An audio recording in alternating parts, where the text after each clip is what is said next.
კახეთში მომდევნო 2 დღე უნალექო ამინდი შენარჩუნდება. სინოპტიკოსების პროგნოზით 3 ივლისის ჩათვლით მოსალოდნელია ჰაერის ტემპერატურის მატება. 4 ივლისიდან კი რეგიონში არამდგრად ამინდებს პროგნოზირებენ, გაძლიერდება დასავლეთის ქარიც.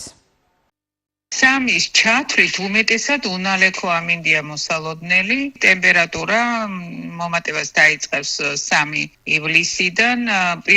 დღეს და ხვალ დაახლოებით 27-29 გრადუსია მაქსიმალური ტემპერატურა მოსალოდნელი და უკვე სამში შესაძლებელია 30 გრადუს მიუახლოვდეს. 4-დან კვირის ბოლოს 4-5 ივლის უმეტეს რაიონში მოსალოდნელია ხანმოკლე წვიმა ელჭექით, შესაძლებელია სეტყვა და 5-ში გაძლიერდება დასავლეთის მიმართულების ქარი.